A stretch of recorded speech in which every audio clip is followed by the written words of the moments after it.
This channel does not promote any violent, harmful, or illegal activities. All content provided by this channel is meant for an educational purpose only. নমস্কার, টিভি9 বাংলায় আপনাদের সবাইকে স্বাগত জানাই। আপনাদের সঙ্গে রয়েছি আমি চয়নিকা। ঘড়ির কাঁটায় বিকেল 5টা, আর 5টা মানেই 5 কথা। দিনভর ঘটে চলেছে নানান ঘটনা, তার মধ্যে থেকে বাছাই করা কিছু গুরুত্বপূর্ণ খবরে চুলচেরা বিশ্লেষণ করে থাকি আমরা এই 5 কথায়। আজ কোন কোন ইস্যুর দিকে আমাদের ফোকাস থাকছে এক নজরে বিগ ওয়ালে। ইস্যু 1, কাউন্সিলরের বেআইনি বাড়ি। দেখাবো কোন কাউন্সিলরের কথা বলছি। ইস্যু 2, আক্রান্ত পুলিশ, আইনে শৃঙ্খলা নেই। সত্যি যদি বারবার আক্রান্ত হয় পুলিশ গোয়ালপুকুর থেকে গড়িয়া, তাহলে শৃঙ্খলা কই? উঠছে প্রশ্ন।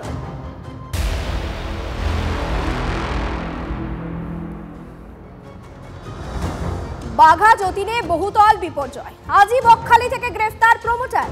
প্রশ্নের মুখে পুরসভা, যে বাড়ি জলার উপর তৈরি হলো, যে বাড়ি অনুমতি ছাড়াই তৈরি হলো, সেই বাড়ি থেকে কিভাবে ট্যাক্স নিচ্ছিল তাহলে পুরসভা?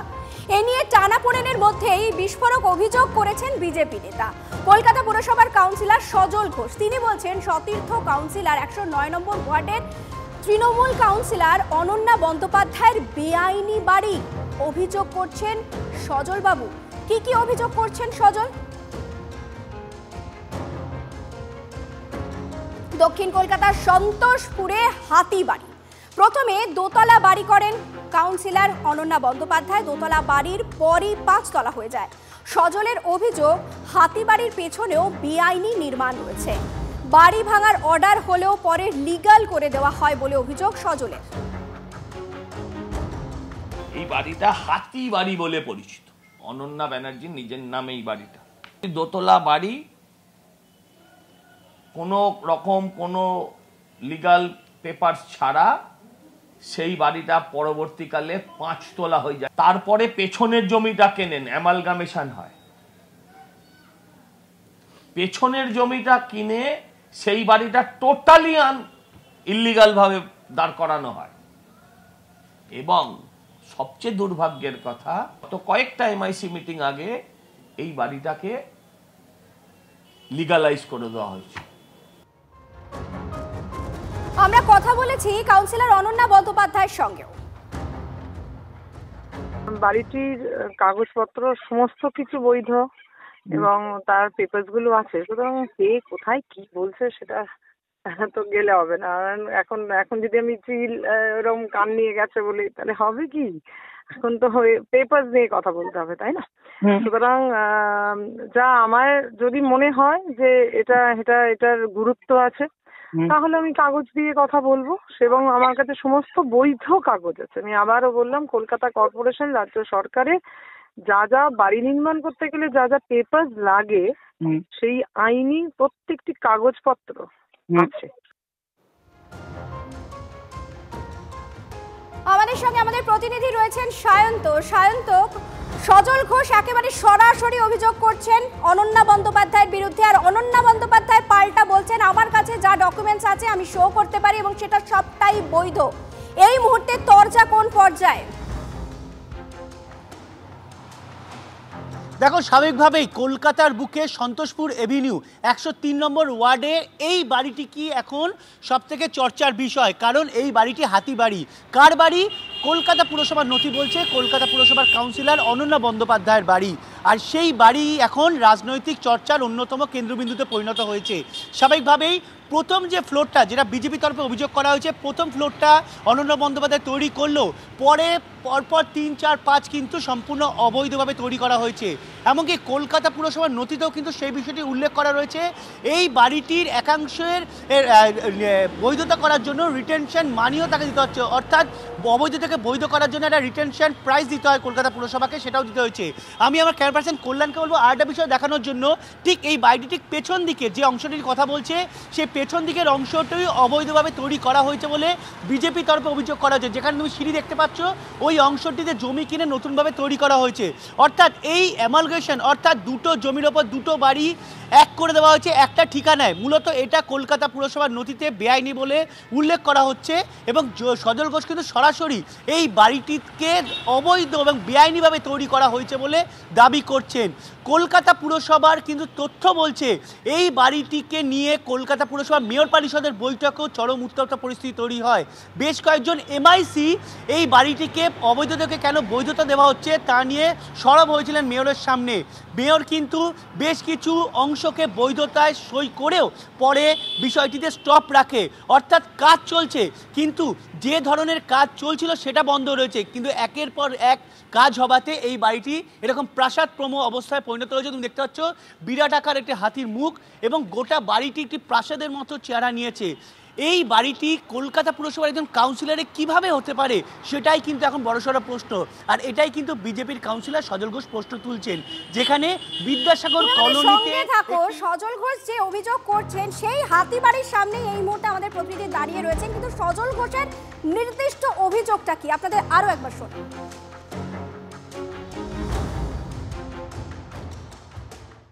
এই বাড়িটা হাতি বাড়ি বলে পরিচিত, অনন্যা ব্যানার্জির নিজের নামে এই বাড়িটা। দোতলা বাড়ি, কোনো রকম কোনো লিগাল পেপার ছাড়া সেই বাড়িটা পরবর্তীকালে 5 তলা হয়ে যায়। তারপরে পেছনের জমিটা কেনেন, অ্যামালগামেশন হয়।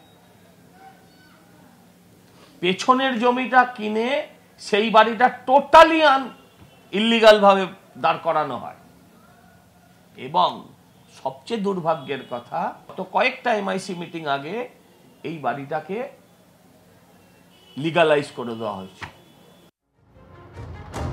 সজল বাবু বলছেন প্রথমে বেআইনি ছিল, পরে লিগালাইজ করা হয়েছে। আমরা আরো একবার চলে যাব আমাদের প্রতিনিধি সায়ন্তর কাছে। সায়ন্ত, একটা বিষয় বলো যে এই বাঘা যতীনে বাড়ি কোল্যাপসের পর যেভাবে রাজনৈতিক তরজা শুরু হয়েছে তাতে কিন্তু অনেক বিষয় সামনে আসছে, তাহলে আগামী দিনে আরো কি কি সামনে আসতে চলেছে? দেখো, এটাই কিন্তু প্রশ্ন যে যেভাবে কলকাতা পুরসভার একজন কাউন্সিলরের বাড়ি বিজেপির তরফে অভিযোগ মর্মে সামনে নিয়ে আসা হলো, বলা হচ্ছে বেআইনি বাড়ি, এই ধরনের প্রাসাদপ্রম বাড়ি হোক বা বেআইনিভাবে তৈরি বাড়ি সেইটা কিন্তু সামনে আসবেই। কলকাতা পুরসভার মেয়র আজকে যখন মিতালি বন্দ্যোপাধ্যায়কে অর্থাৎ 99 নম্বর ওয়ার্ডের তৃণমূল কাউন্সিলরকে গার্ড করার চেষ্টা করলেন যে বাড়িটি বিপর্যয় হয়েছে সেটা 2009 সালে, কিন্তু পুরসভার তথ্য বলছে 2012 সালে বাড়িটি তৈরি হয়েছে এবং সেই সময় কাউন্সিলর ছিলেন খোদ মিতালি বন্দ্যোপাধ্যায়। অর্থাৎ গোটা বিষয়টি যদি দেখা যায় তুমি দেখতে পারবে যে কাউন্সিলরদের যদি ভূমিকা না থাকে, কাউন্সিলরদের যদি হাত না থাকে, তাহলে কিন্তু কলকাতা শহরে একটাও বেআইনি নির্মাণ হবে না। যতই কলকাতা পুরসভার মেয়র দাবি করুক না কেন যে মেয়ররা এই ঘটনার পেছনে থাকে না, কিন্তু দেখা যাচ্ছে যেখানে কলকাতা পুরসভা কাউন্সিলরের নামেই বাড়ি রয়েছে, 199 নম্বর ওয়ার্ডে যে বাড়িটা তৈরি হচ্ছে সেখানেও বলা হচ্ছে মিতালি বন্দ্যোপাধ্যায়ের বিরুদ্ধে সরাসরি অভিযোগের আঙুল উঠছে। অর্থাৎ সব জায়গায় কোথাও না কোথাও প্রত্যক্ষ হোক বা পরোক্ষ হোক কাউন্সিলর কিন্তু যুক্ত রয়েছে, আর এটাই কিন্তু আগামী দিন আরও বাড়বে কলোনি এলাকায় যদি এই রকম বিপর্যয় আরও ঘটে। ধন্যবাদ সায়ন্ত। কথা বলছিলাম আমাদের প্রতিনিধি সায়ন্তর সঙ্গে। এই গতকাল যে বাঘা যতীনের ঘটনা ঘটলো এবং তারপর থেকে কিন্তু একাধিক প্রশ্ন আসতে সামনে করেছে। আজ সকালেই এলাকা পরিদর্শনে যান কলকাতার মেয়র ফিরহাদ হাকিম এবং পরিদর্শনের পর তিনি কি বলছেন আপনাদের একবার শোনাই। এটা একটা ইঞ্জিনিয়ারিং ফল্ট হয়েছে, পৌরসভাকে না জানিয়ে প্রমোটার সে নিজে পাকামি করে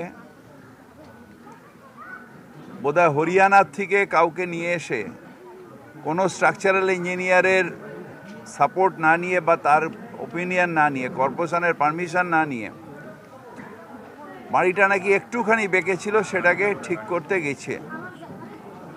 সেই করতে গিয়ে এত বড় একটা বিপর্যয়, যেখানে তারা রড কেটেছে, তারা গাড়ি ওঠানোর যে জগ সেই জগ দিয়ে তুলতে গেছে এবং তুলতে গিয়ে একটা এত বড় বিপর্যয় হয়েছে। যারা ওখানে ফ্ল্যাট কিনেছিলেন তাদের আজকে সর্বহারা অবস্থা।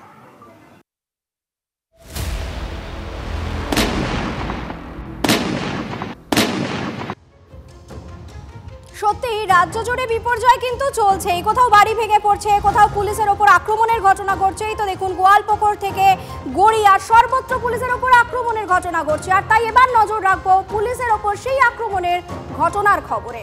কোথাও পুলিশকে গুলি করা হচ্ছে, কোথাও ক্ষোভ। আইনে কি শৃঙ্খলা নেই? 4 গুণ গুলির দাওয়াই দিচ্ছেন রাজ্য পুলিশের ডিজি। এবার কি তবে এনকাউন্টার? আইনে কি শৃঙ্খলা নেই? প্রায় রোজই গুলি চলছে বাংলায়। 2রা জানুয়ারি মালদার ইংরেজবাজারে গুলিতে খুন তৃণমূল নেতা দুলাল সরকার।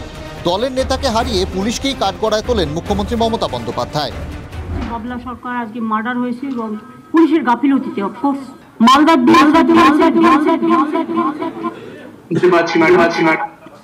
আপনার ওখানে তো আজকে আমার একজন পুরো সহকর্মীকে মার্ডার হয়ে গেল এসপির অপদার্থতার জন্য। তারপরও কি পুলিশ কিছু শিখলো? এবার দুষ্কৃতীদের হাতে পুলিশই আক্রান্ত। একের পর এক ঘটনা। উত্তর দিনাজপুরের গোয়ালপুকুরে সিনেমার মতো ঘটনা। আদালত থেকে হেফাজতে ফেরার পথে 2 পুলিশ কর্মীকে গুলি করে উধাও খুনে অভিযুক্ত সাজ্জাদ আলম। তারপর গায়ে চাদর জড়িয়ে জাতীয় সড়ক ধরে চম্পট। প্রিজন ভ্যানে বিচারাধীন বন্দী আগ্নেয়াস্ত্র পেল থেকে? পুলিশ নিজেই নিরাপত্তায় ব্যর্থতার কথা স্বীকার করে নিয়েছে। वो जो 7.65 बोर का ये एमिनेशन है जो कि पुलिस यूज नहीं करती है, वो नॉन रेस्ट्रिक्टेड बोर है। जो हम लोगों को जो प्रिलिमिनरी इंक्वायरी में पता चला है कि जब वो कोर्ट लॉकअप में उसका था उस दौरान उसके पास वो फायर आर्म पहुंचाया गया। সাহায্য করেছে, ওকে আর্ম সাপ্লাই করেছে। আমরা বাইরে ছিল, ওই বাইরে বেলে ছিল। আব্দুল নামে দাগি অপরাধী কোর্ট লকআপে সাজ্জাককে অস্ত্র সাপ্লাই দেয় বলে জানিয়েছে পুলিশ। অস্ত্রের যোগান দেওয়া আটকাতে পারেনি পুলিশ, সাজ্জাককে টিকিও ছুঁতে পারেনি। 2 লক্ষ টাকা পুরস্কার ঘোষণা করে নাগাল পাওয়ার চেষ্টা পুলিশের। ভয়াবহ কাণ্ড। আমরা তো ভাবতেই পারছি না যে আদালত থেকে জেলে নিয়ে যাওয়ার পথে আসামিকে ছিনতাই করে নিয়ে চলে গেল দুষ্কৃতী দল এবং পুলিশকে গুলি মেরে। এই ক্রাইম পরিষ্কার প্রমাণ করে দিচ্ছে যে পশ্চিমবঙ্গের পুলিশি ব্যবস্থা ভেঙে পড়েছে। পুলিশের প্রতি সম্ভ্রম, ভয় কোনো কিছুই অপরাধীদের নেই এবং পুলিশ মন্ত্রী অপদার্থ মন্ত্রী হিসেবে পরিণত হয়েছে। পুলিশকে জখম করে পালিয়ে গেল আসামি, তাই খুঁজে পাওয়া গেল না। তারা কি অন্য কোথাও চলে গেছে নাকি তাদের অন্য কোথাও যাওয়ার ব্যবস্থা কেউ করে দিয়েছে? বুধবারই মুর্শিদাবাদের ডোমকলে আক্রান্ত হয়েছে পুলিশ। ডোমকলের বিলাসপুরে চোর ধরতে যায় পুলিশ। চোর ধরে গাড়িতে তোলার সময় আক্রান্ত। সাব ইন্সপেক্টরের হাতে ধারালো অস্ত্র দিয়ে কোপ। পুলিশকে কোপ মেরে পালিয়ে যায় অভিযুক্ত। পরে বড় পুলিশ বাহিনী গিয়ে অভিযুক্ত সহ 3 জনকে গ্রেফতার করে। কলকাতার কাছে নরেন্দ্রপুরে অভিযুক্তদের ধরতে গিয়ে আক্রান্ত পুলিশ। বুধবার রাতে শ্লীলতাহানিতে অভিযুক্তদের ধরতে গেলে ধারালো অস্ত্রের কোপ। জখম এসআই শান্তনু ব্যাদকে উদ্ধার করেন সহকর্মীরা। গোয়ালপুকুর, ডোমকল, নরেন্দ্রপুর একদিনে 3 জায়গায় আক্রান্ত পুলিশ। কড়া দাওয়ায় রাজ্য পুলিশের ডিজি রাজীব কুমারের। যদি কেউ ক্রিমিনাল আমাদের উপরে গুলি চালাবে, আমরা ওর থেকে 4 গুণ গুলি চালাবো। we are trained to fight this kind, we are basically trained for this. যদি কেউ ক্রিমিনাল আমাদের উপরে গুলি চালাবে, আমরা ওর থেকে 4 গুণ গুলি চালাবো। 4 গুণ গুলি। আইনে শৃঙ্খলা আনতে কি প্রয়োজনে এনকাউন্টারের পথে হাঁটবে পুলিশ? ডিজির মন্তব্যে উঠছে প্রশ্ন। পশ্চিমবঙ্গ পুলিশের যা অবস্থা, যে গাদা বন্দুক নিয়ে আমাদের পশ্চিমবঙ্গের হাওলদাররা ঘুরে বেড়ায়, আদৌ সেই বন্দুকগুলো চলবে কি ফাটবে? আমার তো যথেষ্ট সন্দেহ আছে। না ফেটে ওই 1 শাটার যেরকম আমরা সিনেমায় দেখি ফেটে ফ্লাওয়ার হয়ে যায়, সেরকম পশ্চিমবঙ্গ পুলিশের বন্দুকও সেটা ফেটে ফ্লাওয়ার হয়ে যাবে। Bureau report, TV9 Bangla. Rajib কুমারের বক্তব্য আপনারা শুনলেন। এদিকে গোয়ালপুকুরে পুলিশের ওপর গুলি চালানোর ঘটনায় আজও সব যুক্তি দিচ্ছেন রাজ্যের মন্ত্রী। রাজ্যকে কালিমালিপ্ত করতেই ষড়যন্ত্র দাবি মন্ত্রী গোলাম রাব্বানি। সরকারকে বদনাম করতে 2 আসামিকে ব্যবহার করা হয়েছে। সাফাই মন্ত্রী গোলাম রাব্বানির ব্যর্থতা ঢাকতেই হাস্যকর যুক্তি পাল্টা বিরোধীদের। এটা বিহার, এটা ন্যাশনাল ইস্যু হয়ে যাবে। ন্যাশনাল বর্ডার আছে, international border Bangladesh, international border আছে আপনার নেপাল, তারপরে ন্যাশনাল বর্ডার আছে আমাদের বিহার। এই 3টা বর্ডার জন্য গভর্নমেন্ট অফ ইন্ডিয়াকে ভাবতে হয়। পুলিশ যারা করে তারা একটা কনস্পিরেসি ওয়েতে করে, আর বাইরের লোক ইনভলভ থাকছে। ভিতরে কেউ থাকতে পারে। গভর্নমেন্টকে ডিফেম করার জন্য, সরকারকে ডিফেম করার জন্য অনেক ষড়যন্ত্র হচ্ছে। ওর মধ্যে একটা ষড়যন্ত্র এটা শুধুমাত্র গভর্নমেন্টকে ডিফেন্ড করার ষড়যন্ত্র। 2জন খুনের আসামি, ডাকাতির আসামি, তারা পরিকল্পনা করলো। তাদেরকে যদি কেউ ব্যবহার করে, তাদের তো ব্যবহার হচ্ছে। আর পুলিশ তো তদন্ত করেছে, তদন্ত করার পর দেখবেন পুলিশ সব বাইরে হয়ে আসবে। এবার চোখ রাখা যাক বিষ স্যালাইন কাণ্ডের দিকে। মেদিনীপুর মেডিকেল কলেজে প্রসূতি মৃত্যুর ঘটনায় সাসপেন্ড 12 জন চিকিৎসক।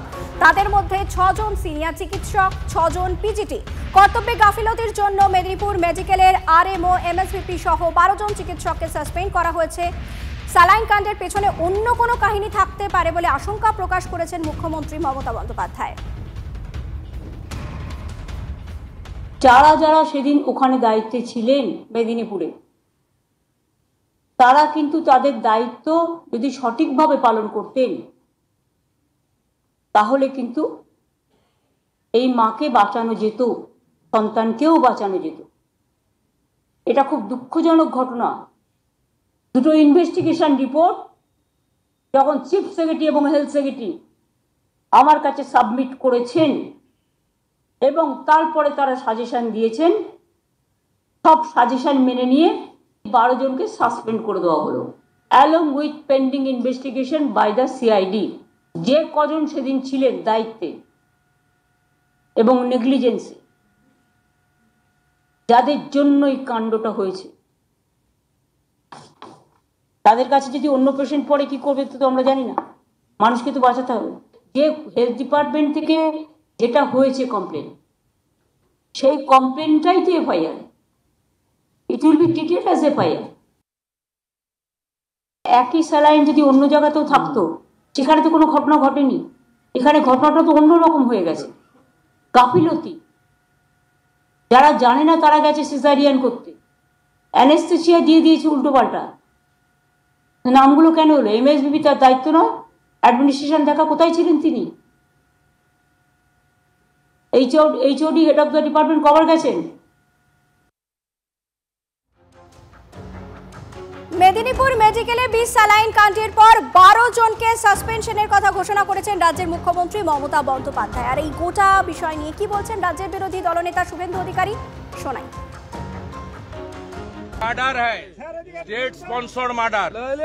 10 दिसंबर उनको मालूम चल गया है आरएल पॉइजनस है। उसका बाद भी थाउजेंड्स ऑफ पेशेंट को ये लोग ये दिया है। देवाशीष रुईदास का जो क्षति हुआ है, ये क्षति पूर्ण करने वाला कोई नहीं है। हेल्थ मिनिस्टर, हेल्थ सेक्रेटरी को तुरंत अरेस्ट करना चाहिए और 50 लाख रुपया उसको कॉम्पेंसेशन देना चाहिए with permanent 4th grade job. আমি তোমাকে বলছি তুমি 50 লাখ টাকার 1 টাকা কম নেবে না। তোমাকে 2 লাখ টাকা আমি দিয়ে গেছি, আমি আরো 8 লাখ টাকা দেবো। আমি 10 লাখ টাকা দেবো, মমতার 5 লাখ নেবে না। कि ये डॉक्टर का नेग्लिजेंस है? नहीं, negligence from the highest level, because tender, procurement, stock, everything in स्वास्थ्य भवन सेंट्रली। নবান্ন স্যালাইনকে ক্লিন চিট দেওয়ার চেষ্টা করছে, কিন্তু অভিযোগের তো অন্ত নেই। ফের প্রসূতির স্যালাইনে বিষ, আবার সেই কাজ করায় মেদিনীপুর মেডিকেল কলেজ। স্যালাইনের বোতলে ছত্রাক পাওয়ার অভিযোগ। মেদিনীপুর মেডিকেলে স্যালাইন বিভ্রাট, প্রসূতি মৃত্যুতে তোলপাড়। প্রশ্নে রাজ্যের স্বাস্থ্য ব্যবস্থা, চিকিৎসকদের গাফিলতি স্পষ্ট বলছেন মুখ্যমন্ত্রী। টানটান পরিস্থিতিতে আবার স্যালাইনে ছত্রাক পাওয়ার অভিযোগ, এবারও সেই মেদিনীপুর মেডিকেলেই।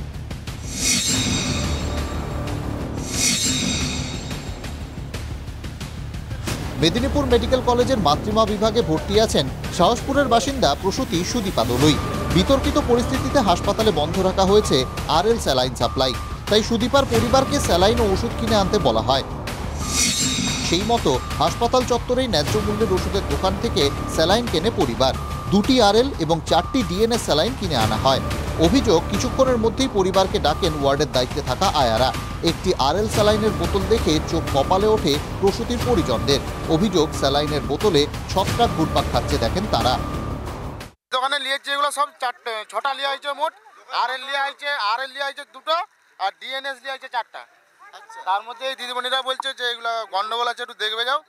এই যে যেমন এটা কি বলছে, ব্যাচ যেমন পরিষ্কার বুঝে যাচ্ছে এগুলো। হ্যাঁ, এই ভিতরে হসপিটালের ভিতরেই ন্যায্য মূল্যে ওষুধ দোকান। হ্যাঁ, আজকে কিনেছে।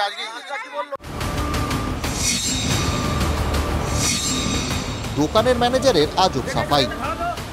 আমরা আজ বিক্রি করিনি, কদিন বিক্রি করিনি। এটা কি অমনি দিয়েছেন? না তো শুনুন, আমরা বিক্রি কিছুদিন করিনি, যখন দেখলাম আসছে আমরা মাল ছিল বলে আমি দিয়েছি। হ্যাঁ, কতদিন ধরে ছিল? হ্যাঁ, কতদিন ধরে ছিল মালটা? এসছে অনেকদিনই মাল এসছে, আমরা যে আজ কাস্টমারটা এসছে বলে আমরা দিয়েছি মালটা। একটা ঘটনা ঘটেছে আপনারা জানেন না? তার ঘটনা ঘটেছে বলে আমরা বন্ধ ছিল, এটা দেওয়া হয়নি। তারপরে এটা চিকচিকার ভিতরে পলিথিনের ভিতরে মোড়া ছিল, তো এটা আমরা অতটা লক্ষ্য করিনি। ঘটনা জানাজানি হতেই নতুন করে উত্তপ্ত হয়ে ওঠে মেদিনীপুর মেডিকেল কলেজ চত্বর। সুপারের ঘরের সামনে তুমুল বিক্ষোভ দেখায় বামেরা।